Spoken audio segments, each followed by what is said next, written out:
Hi, I just wanted to welcome you to Visualizing a Multi-Channel webinar. Our goal today is to have you walk away with tactics and insights from this webinar and to be able to take them immediately back to your office and make them actionable. I'm going to go ahead and introduce our speakers today. Bill Bruno currently holds the position of CEO at Stratigent, where he has worked actively in the web analytics space for 10+ years. He has an extensive experience in helping clients build best-in-class analytics programs. We also have Alan today. He's the president and CEO of Klipfolio, where he has cultivated a reputation as a thought leader in data visualizations, KPIs, and operational business intelligence. For more than a decade, Alan has worked with Fortune 1000 to develop and implement successful dashboard solutions.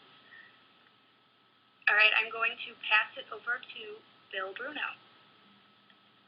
Thanks, Tiff. Appreciate it. Good morning, everybody, or afternoon, depending on where you're at.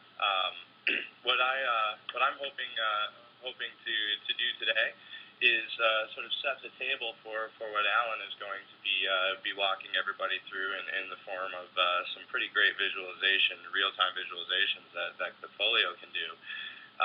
As you know, Stratigent, we've been partnered with Klipfolio for years now, and really love the technology that they have. And so what I thought I'd do is sort of talk a little bit about what we're seeing in the world that we live in here in multi-channel analytics, and what that has meant for our clients. To be bluntly honest here, it's there's definitely no shortage of data, as I'm sure all of you on the line here can agree.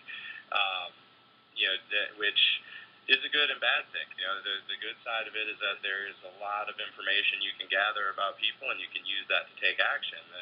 The bad side is that or the more difficult side of things, is that there's quite a bit that you have to learn, and quite a few different channels that you have to control to truly understand where customers are interacting with you and how they're interacting with you in a variety of channels. And I've sort of ripped this image for the slide, off the Stratigent website in terms of what we mean by multi-channel analytics consulting. But to be perfectly honest with you, this image can get even larger. We've covered some of the main channels here, email, social, mobile, the website, direct mail, call centers, voice of customer, your CRM tools, your offline data warehouses. There are so many different things right now in the world that we live in that requires you to put some effort and some thought into how those should interact, and how you should bring that data together, not only to visualize for the executives in your company, but also for your analysts and power users to actually get in and get their hands dirty and begin to do something with that data. To respond to this from an industry standpoint, there's seemingly a new technology every week, or a new release of a current technology every week that is sort of aimed at trying to help you get more control over and integrate all of these different channels. What's been very interesting over the last year and a half, I would say, is how many sort of niche technologies have come up to focus on one particular channel. Whether it's something in the social media measurement and monitoring space, or if it's a tool focused on helping bring some different data sets together for you to analyze, or mobile analytics, something like a Flurry or a Localytics, or several other examples where these technologies are coming up. They're perfecting sort of one area, whether it's mobile, social, so on and so forth, and they're offering you the ability to collect and analyze data on that one channel. Now, the issue that comes with this, and the reason that we sort of call this a double-edged sword, so to speak, is that as these niche vendors show up, yes, you have the ability to learn more about that particular channel, but at the same time, it's also causing you to have a lot more disparate sources, in that you've got different technologies for different channels and different problems. And it makes it very difficult as an organization to really start to get your arms around what that means for your business, and more importantly, looking to bring all of that data together. Sure, you might run a campaign that's purely focused on social media, whether it's an ad on Facebook, or potentially promoting some tweets on Twitter, as an example. But from an interaction standpoint, referring back to the last slide, your customers are going to take that campaign, they're going to run with it, and they're ultimately going to interact with you across whichever channels they may choose. I mean, that campaign is going to introduce them to your brand, but how they interact with you from that point forward is going to be purely based on their preference, or even something as simple as what device they're currently leveraging to interact with that campaign. And so to be able to get the full picture, you've got to be able to sort of bring these different data sources together and ultimately create an environment where you have an intelligent data set to optimize off of. And so while it's been great to see all the different technologies come up to help you better analyze these different channels, we're definitely seeing our clients sort of raising their hands in the air saying, Stratigent, please come help us, figure all of this out and help us sort of build a clearer picture so we know what to do and so we can even know what we're learning at the time we're learning it. And so as a result of all of these different technologies and these different data sets across all the channels, a lot of people in the industry have started to sort of coin this big data. That term big data kind of generates a negative vibe from me. I'm not a huge fan of just lumping all of this into this category of big data, because frankly I think it just sounds too ominous and sounds like it's unattainable. Right? I think it's really easy for organizations to hear big data and to kind of shy away from it and say, well, you just go keep doing what you were doing in your channel and we'll worry about that some other time. We frankly don't have the budget, or responses like that, because it's really not an ideal representation of the task at hand. And there's definitely a lot of data out there, but the purpose for that data still remains the same. I think a mistake that a lot of organizations are making right now in this sort of big data realm is they're coming to the table and they're saying, let's build a multi-year plan for how to bring all of that data together and into our existing data warehouse. And then once we've got that in place, then we'll have a data set to analyze. And for Stratigent, what we're working pretty hard to do is to put the brakes on those types of plans that our clients are looking to do, because frankly, it's the time to value for a project of that size is way too long.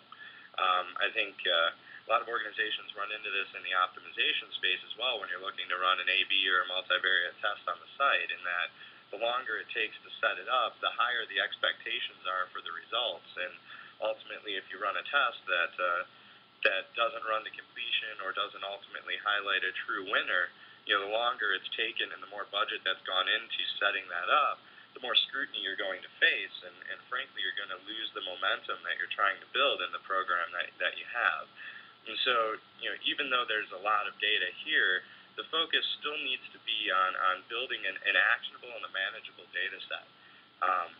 It's not going to be about taking the data from channel A, channel B, and channel C and throwing it all together in a data warehouse. Instead, it's going to be focusing on, how do we get the right data, to the right people at the right time. And the right data really comes down to sort of establishing, and understanding what people within your organization actually need in order to be able to do their job and to respond to what's happening in their campaigns better and more efficiently.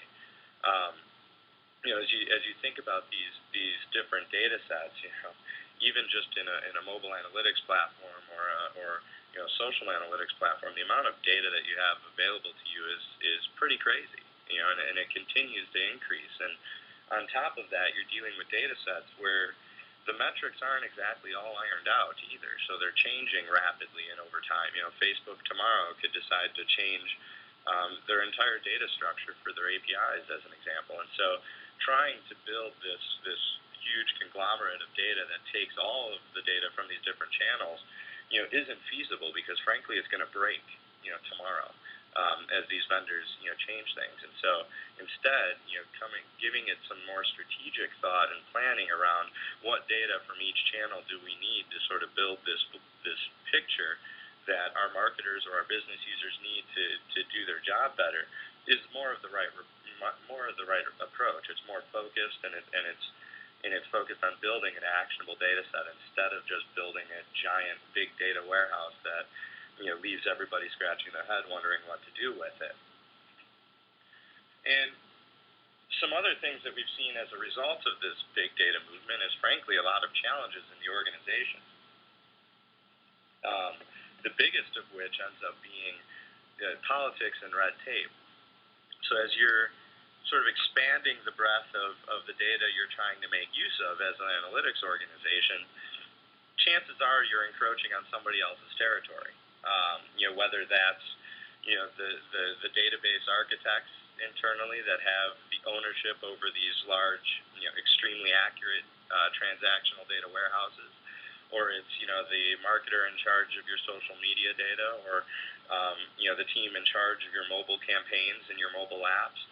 Everybody has their own territory, and unfortunately, not everybody has the same boss or the same owner of these objectives in a lot of cases. And so you have, several different teams internally with several different marching orders, and as a result, it's very difficult to sort of steer the ship within your organization, so to speak, to move towards this idea of integrating these different data sets, which again speaks to why things should be more tempered and more focused on strategy to really sort of alleviate some of the political red tape you might run into internally as you're trying to get different sides of the organization talking to each other.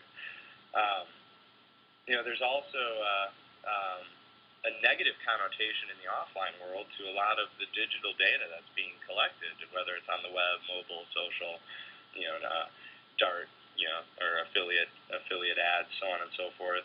There's this moniker that it's not accurate, because of the issues that we're all aware of. Cookies being deleted, or cookies being blocked, privacy issues and things being blocked due to all of the online privacy initiatives going on throughout the world right now.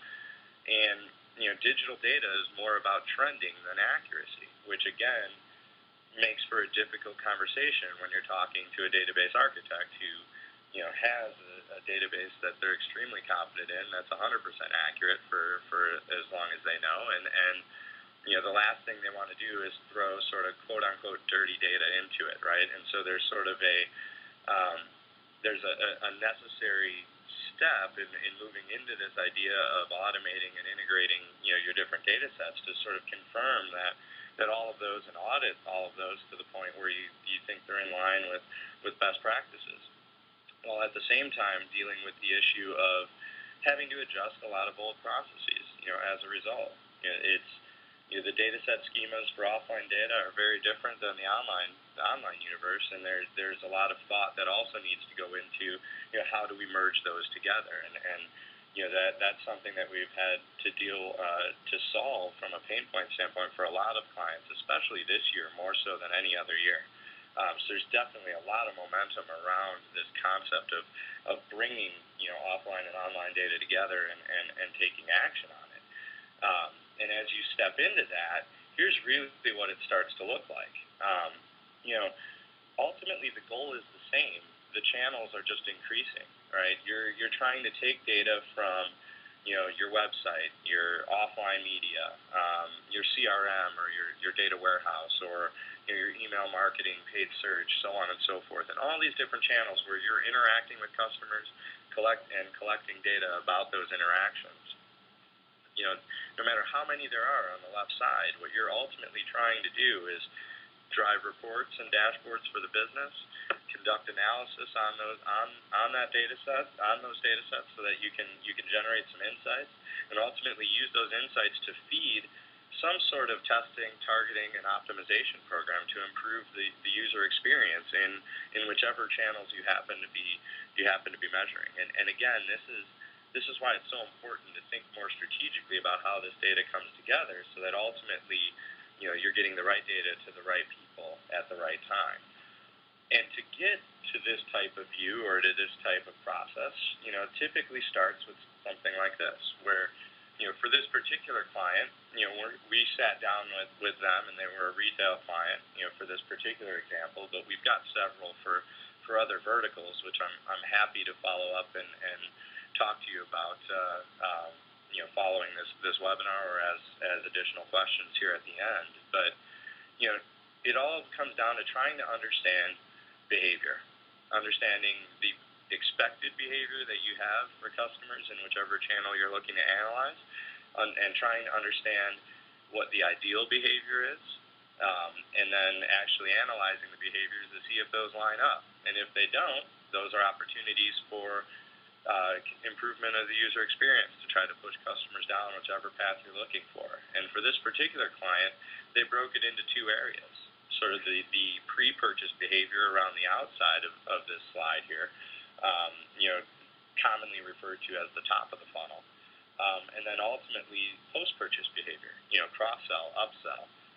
Once you've converted them, you've turned them into a customer, whether that's in the form of downloading a PDF, making a purchase, and as is the case of this example, or getting them to call a call center or fill out a form, whatever the case may be. Once they've done that step and they've now entered into that converted bucket of customers, there's different things you're going to want to try to do with that customer in those situations, depending on which channel they happen to be interacting in.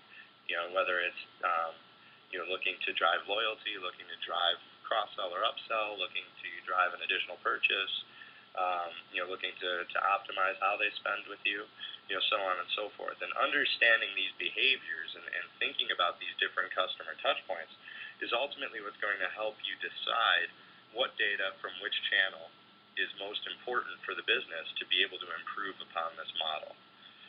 And in action, what that's typically going to look like is at a high level, will be sort of two views, right? You'll have the real-time port aspect is down the right-hand side here of this slide, where customer might be currently doing something, and based on what you know about him or her, you might want to reach out to them, whether that's a chat window, a customized feedback option, presenting them with a specific advertisement or a specific call to action as they're going through the process. And also, down the left-hand side is the option for how to get them to come back. So if they're not currently interacting with you in one of your several channels, and maybe they haven't been for a while, you can take what you know about person A and use that to come up with an idea to how to get them to come back to you, or to re-interact with you, or re-energize their relationship with your business. And something like that could be like a targeted email offer, or sending out a specific tweet to try to catch their attention, from a follower standpoint, or a targeted Facebook ad to a specific type of person. And ultimately, all of these interactions, regardless of the channel, need to become part of the visitor's contact history, because ultimately the more you learn, the better suited you will be to respond to them and to ultimately convert them into more loyal and more profitable customers for your business, regardless of what your business model is. And this is sort of the holy grail, so to speak, that we're trying to build for our clients, given the multi-channel world that we're living in. And this is something that can be reproduced regardless of the vertical that your business is in. Because regardless of the vertical that you're in, and I know retail is always the easiest example to show, but regardless of your vertical, there are things you want customers to do when they interact with you in channel A, B, C, so on and so forth. And there are ways that you can optimize on that, provided you're collecting the appropriate data and bringing the appropriate data together.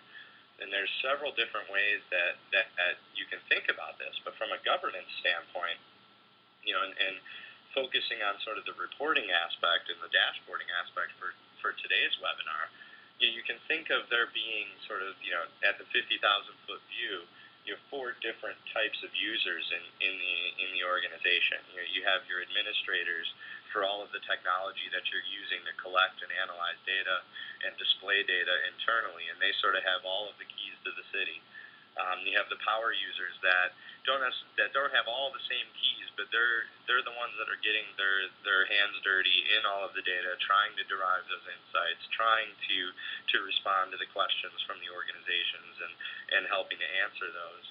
In addition to the analysts that typically exist within the individual business units or on your digital analytics team internally that are interacting with the data on an everyday basis. And as you get further and further away from the admins and towards the rest of the organization, the goal is the further away from the administrators and power users and analysts you get, the more automated you make those processes. So I think we can all agree, and it's something, for the 8+ years that I've been in this industry, it's something that's always been a problem, is everybody's understaffed, and there's not enough time in the day to get to everything that you'd like to do, especially when it comes to analytics. And so as you're dealing with all these different channels and all the different campaigns in those channels and trying to bring all of that data together and the entire landscape that I've sort of set the table for here in the first set of slides, if you're doing all of that manually and you're responding to the organization with a variety of manual processes, your analysts and power users are not going to have enough time to derive those insights, and definitely not going to have enough time to work towards the model from the previous slide of interacting with people to either get them to come back or to get them to convert in real time as they're on your site. And so what we want to talk about today and in today's webinar is really sort of how to go about that automation and how to identify situations where an automation of a process could be valuable for you, specifically as it pertains to dashboarding. Because frankly, the automation, as I said, is critical to success. At the end of the day, and this is sort of a perfect world way to think about it, but anything that can be automated should be, right? And that's very easy to say. But frankly, that's just not going to happen, at least not short term.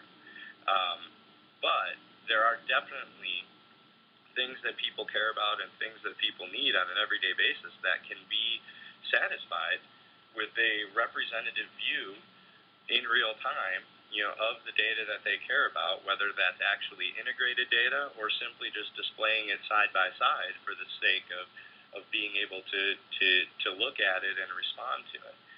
The goal from an automation standpoint is to build these visualizations for users so that they can look at it, understand what's working and what isn't, and then ask questions.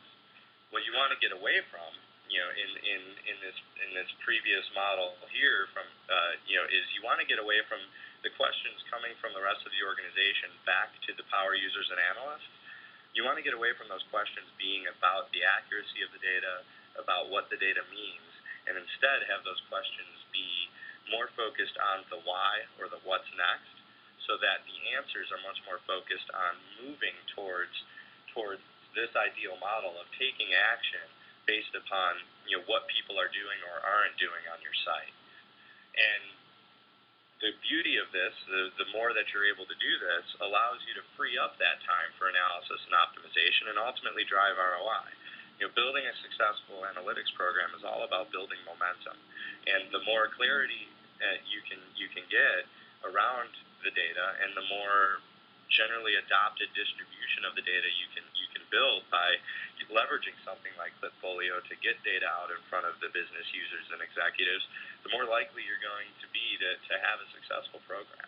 But it's extremely important, as I mentioned before, to have accurate data and to validate that data before you put it out in front of the general organization for adoption. And it's extremely important to think about what people care about and need, whether it's your CMO or head of IT or chief social, the person in charge of all of your social marketing, so on and so forth. Everybody's needs are different, and what's great about Klipfolio is it provides a flexible interface to respond to those needs for each of those individuals, provided you put the right thought into it.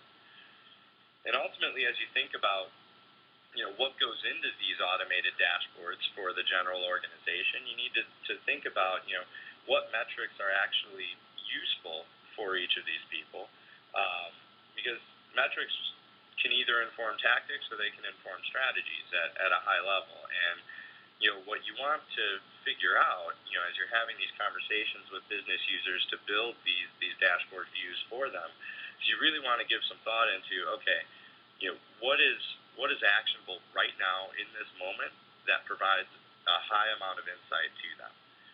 Those are the metrics that need to go on a real-time dashboard to be displayed, in front of these executives, because those are the ones that they're going to look at, and they're going to have that aha moment. They're going to ask the right question, and then the business is going to respond in a positive way. If it doesn't provide insight, it's not useful. If it isn't actionable, it's not useful for a dashboard. You can report on the State of the Union, but ultimately all that's going to tell you is where you're at. It's not going to give you any general idea of where you need to go from here, and that's why focusing on actionable metrics is so important. And there's a lot of different metrics you can think about. The outcome or business drivers, is sort of the where I'm at right now or how well I'm doing. Things like unique visitors.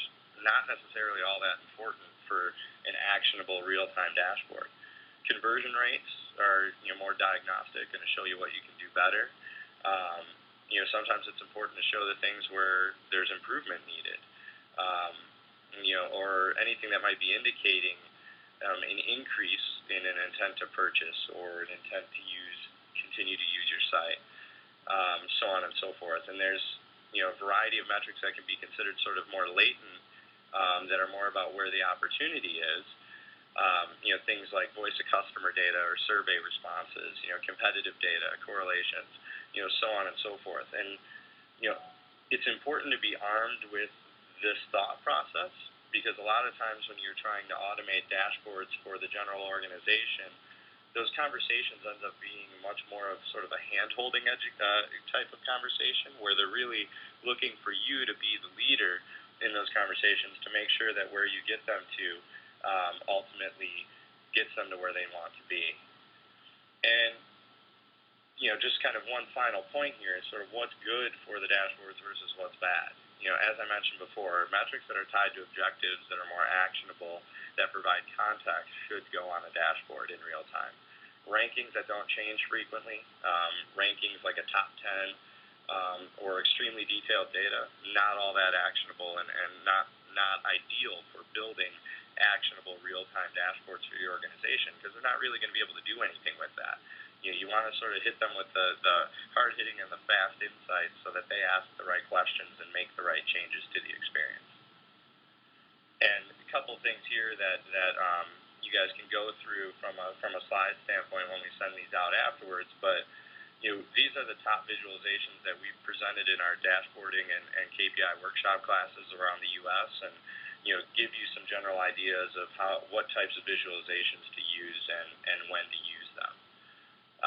So I won't go into detail on these, but you'll have these as a follow-up, following this webinar to read through and hopefully help better inform what to use at what point in time for which type of data as you're looking to build these different types of visualizations. And with that, I'm going to turn things over to Alan to jump in here and walk you through sort of how Klipfolio approaches building these visualizations in real time and making them actionable for their clients. Sounds good, Bill. Let me just check with everybody to make sure that my screen is being shared. You're good. Okay, that sounds good. So thanks for that, Bill. I think that was a great rundown of both strategic as well as some tactical advice, and sort of a good segue into perhaps a little bit more of the nitty-gritty about today's discussion. So for purposes of today's webinar, what we've done to sort of follow Stratigent's presentation is we've put together a fictional example. Now, I think Bill went through a number of different data sources, not just a number, but an exhaustive list of different data sources and different data types.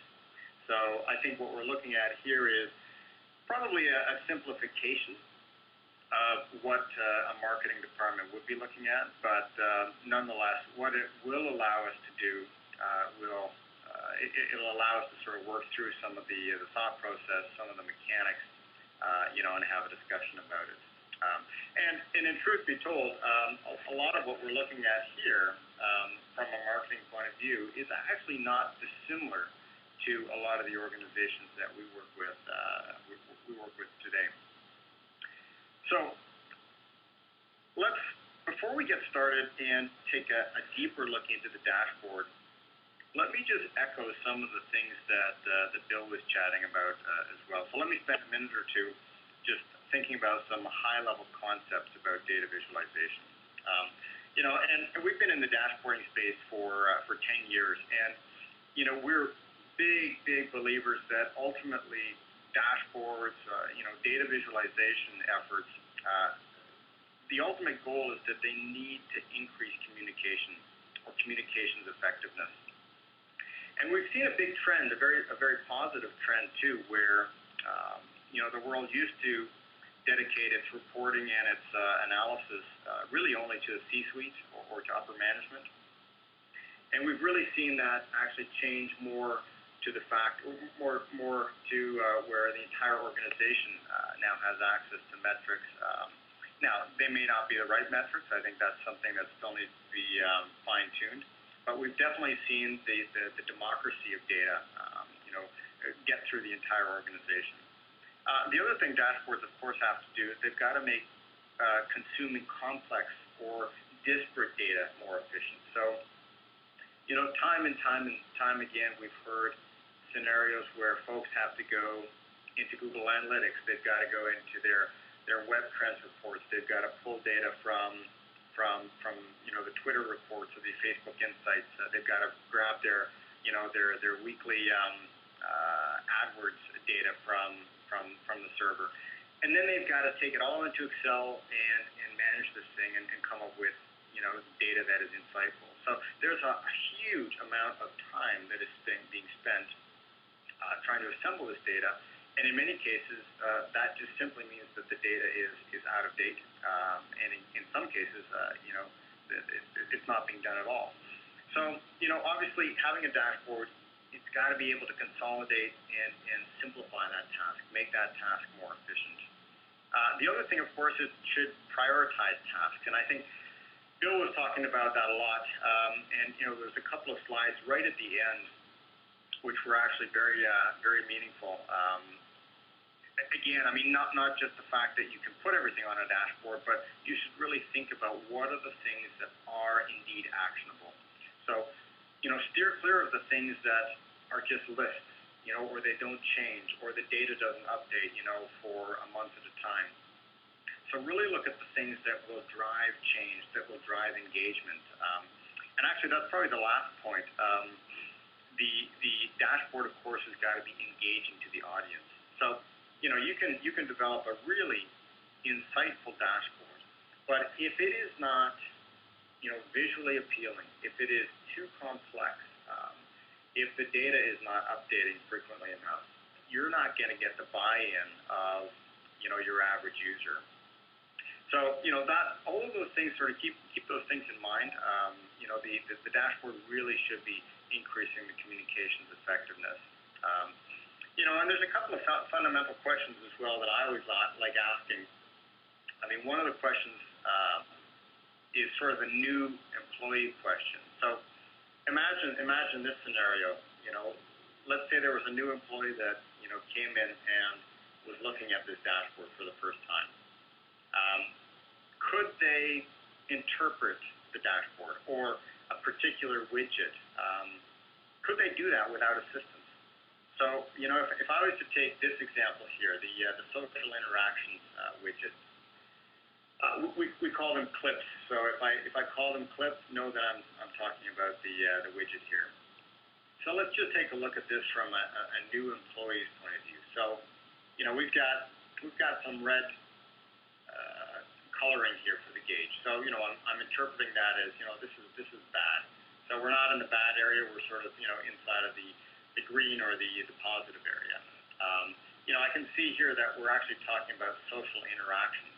I may not know exactly what that means yet, but, it definitely gives me a clue.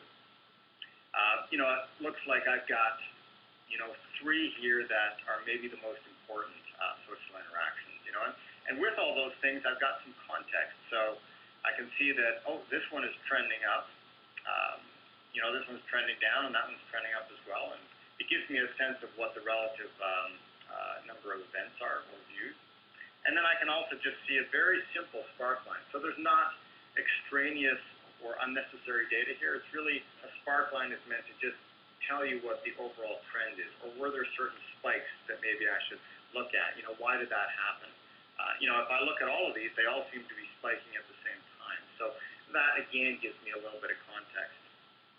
The other thing that we can use inside of Klipfolio, and is actually quite powerful, is this annotation system. So, for example, the new employee could click on that annotation and say, okay, well, this is the widget that I'm looking at. Here's the definition. This is exactly what the data is pulling from. So you can definitely add contextual information in here.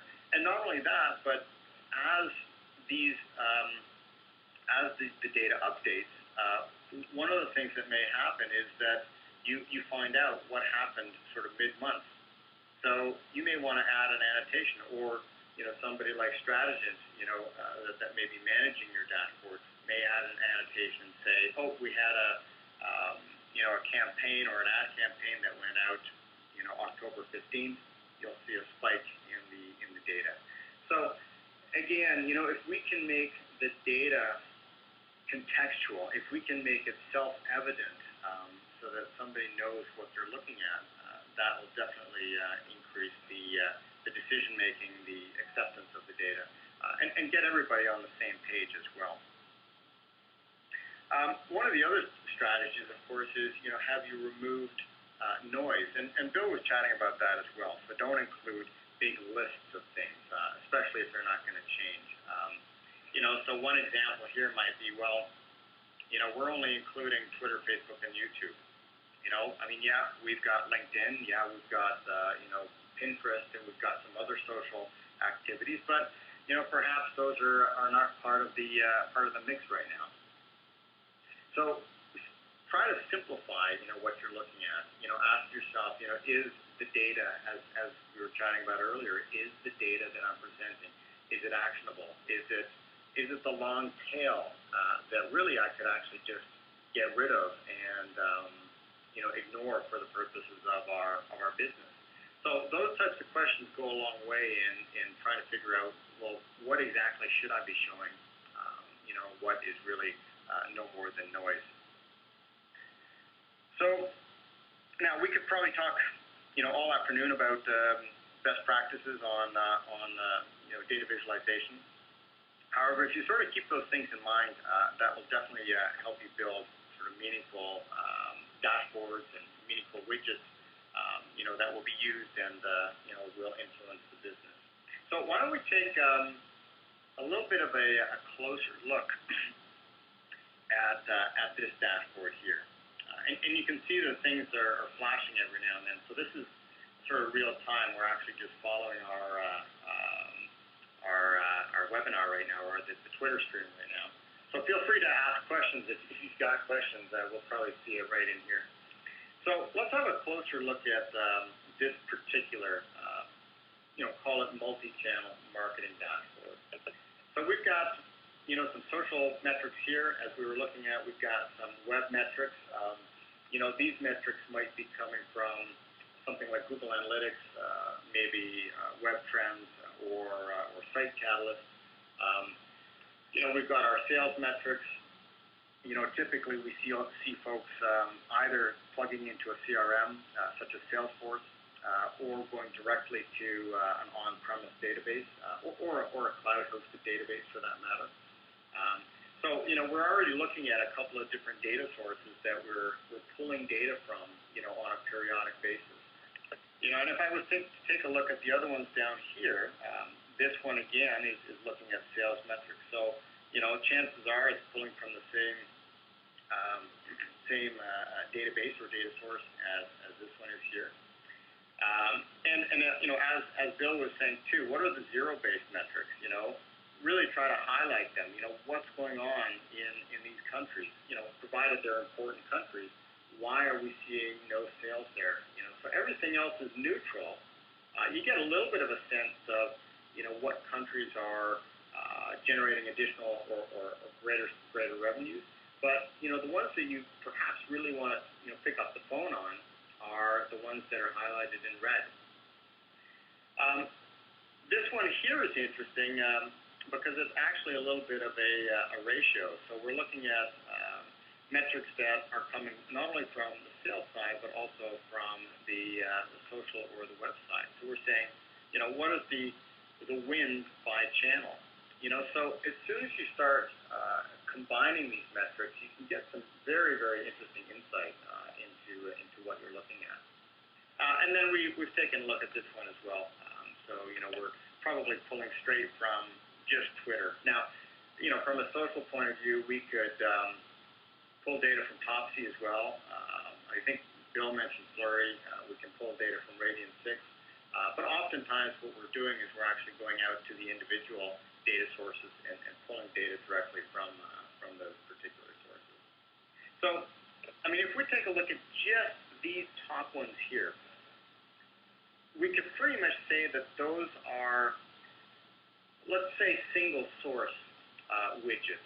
So the data for each of these is coming from a single targeted source of data. So, if we took a look at the key web metrics, for example, and I'm just going to go into the editor so that we can see what it looks like behind the scenes. All right, so we're in the editor here.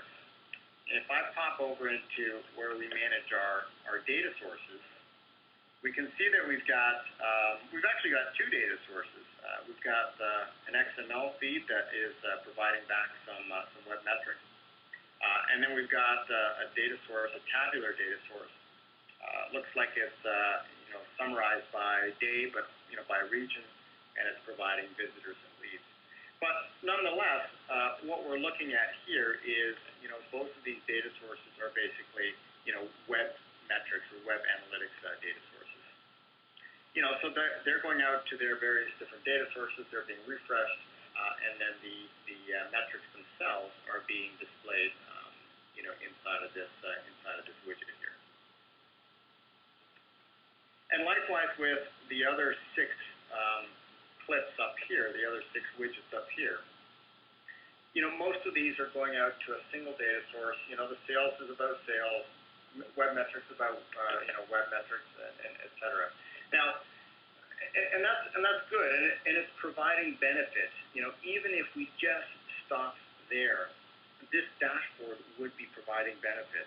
The user now has a clear, concise view of these unique data sources. It's a single dashboard, so they don't have to go to each individual source. So, even if we left it at that, the user is now saving time and has got a better view of what their landscape looks like. Now, let's actually just take it to the next level for a minute, though. Let's take a look at this clip down at the bottom here. So what we're doing here is we're actually combining, I believe we're combining 3 data sources. We have our sales data that we're representing as bookings. We're looking at our social reach data source.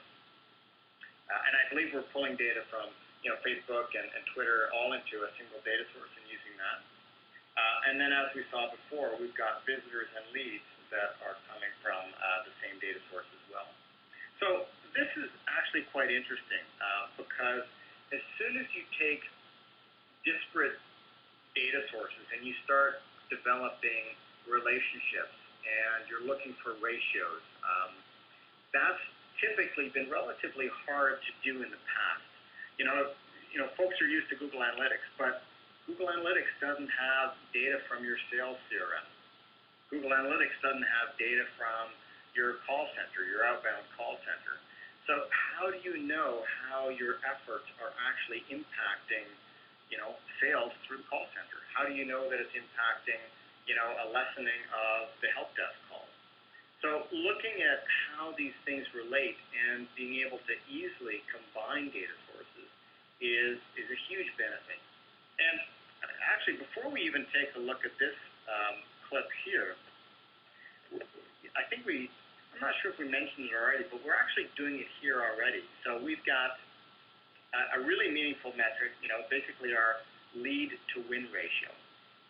And, that's a nice one to sort of keep an eye on because you can sort of judge over time how effective, are your sales calls, how effective are, your web positioning, what kind of leads are you getting in, so what's the quality of leads. But the fact of the matter is, or the reason I'm highlighting it is because this is actually pulling data from our web metrics. So it's pulling data from leads that may be coming from Google Analytics. and is creating a ratio by looking at the new wins. So, 5-to-1 lead win ratio is sort of a mashup of those two data sources. And it's not terribly difficult to do. So, having said that, as long as that ratio or the visualization that you're pushing is meaningful to the users and to your business, being able to combine these two data sources is not rocket science anymore. Now, let's take a look at this one in a little bit more detail, because it does take a little bit more of the data and mash it together. So I'm going to again go into the editor here, and let's just again take a look at the data sources here. So you can see down below I've got my sales performance. So this is coming from Salesforce, for example, and it's an XML feed or a JSON feed. We've got tabular data that is coming from perhaps it's web trends or perhaps it's core metrics. And then we've also got our social reach. So this could be coming from Radiant 6, for example. So we've got defined events that are coming from each of these channels. So, these three data sources we're basically we're normalizing and we're pulling into the same charts. And we've got 4 series here. We've got our bookings. So very simple. I'm just saying grab the data from our bookings. Let's see where that's coming from here. We're dividing it by 1,000 because we've turned it into thousands. For social reach, what we're doing is we're summing the Facebook, Twitter, YouTube, Google+, and LinkedIn data, and charting that across the various regions. For visitors and leads, I believe the formula is very similar. Because the data is on a daily basis and it's got basically the region that we need to group by, we're using a simple function to sort of aggregate that data and then spit back, each metric based on the bucket or the geographic bucket that it's in. And then we're doing the same thing for leads, of course. So not difficult by any stretch of the imagination, but all of a sudden discussions like this are possible. You can see if we, I'm just going to cancel out of this again, but we can see as soon as we do that, that there's definitely some different dynamics happening in North America as far as the social reach, the visitors and the leads compared to bookings. Whereas Europe has got a far different mix of these various different channels. So looking at how these data sources relate to each other is definitely something that is becoming easier, and is very, very meaningful. Now, again, the rule of thumb is, even though that you can do it and it is becoming easier, it doesn't mean that you should do it. Again, the data needs to be meaningful, it needs to be contextual and related to the business goals. So let me wrap it up there. I think we're going to open up the floor to questions. Remember also that again, the webinar is going to be available online along with the slide deck.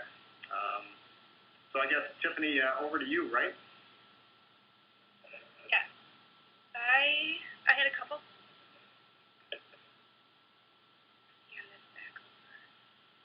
Yeah, I'm going to hand it over. You should have it again. Perfect. Thank you. I had a question just come through for you, actually. The question is, it's my experience that data coming from multiple channels often looks different. How does Klipfolio reconcile these differences? Specifically, how do you tackle data coming from social channels where you are dealing with metrics like mentions and +1? That's a good question, and I mean the reality is that every API is going to spit out different data. They may have different time frames. They may have different dimensions and metrics. Even the format of the data, it may be tabular, it may be, JSON, it may be XML. So there's a good chance. I mean, the reality is that there's a lot of manipulation of the data, a lot of cleansing of the data that often has to happen before you can A, trust it, and B, sort of, use it inside of your visualizations. And Klipfolio is a platform, so we've developed a whole suite of functions and tools where you can manipulate your data. And if something is called a like in one of the data sources, and then it's called a favorite in one of the other ones, or a view, you can rename those, or you can merge those. You can look up different ways so that you sort of normalize the data and you can bring it together. So there's a lot of tools, but it's a good question because you definitely need to spend your time up front making sure that the data is clean and it can be used inside of your visualization. Okay, great, thanks. I have one more for you, and then I have another one come in for Bill. The other one for you was, how do you define social reach? What type of metrics did you use to match together to come up with social reach? I actually think there's probably a bunch of different definitions. As long as everybody's on the same page, that's probably the most important thing. Social reach, the way we define it, is any kind of retweet, any kind of like, any kind of favorite. Anytime anybody is sharing this with anybody outside of their own person. So that sort of looks at what the entire social reach is and how many people do they share with. So again, I think the important thing is, though, not what my definition is. It's probably more important to sort of say, okay, well, this is how we as an organization will define it. Let's make sure that aligns with the way we're calculating it, that we can see it from definition to outcome, and make sure that everybody knows that that's exactly what's happening. Okay, great. Bill, question for you. Where do you think companies will be investing dollars for analytics in 2013? Sure. So that's a great question. I think what we've seen just from our existing client base, especially for the enterprise size organizations, a lot of that investment is being made in sort of in bringing these different technologies together. So there's sort of two parallel paths that we've seen a lot recently. One of those paths is the integration side of things, bringing the offline and online together into some of the traditional data warehouses that are currently at play on our client sites. And in parallel to that, we've seen investments in a lot of these third-party sort of niche technologies that I mentioned earlier on in the presentation. Looking for ways to create a more accurate view of some of the individual channels, while in parallel starting to bring all of that together behind the scenes for analysis purposes.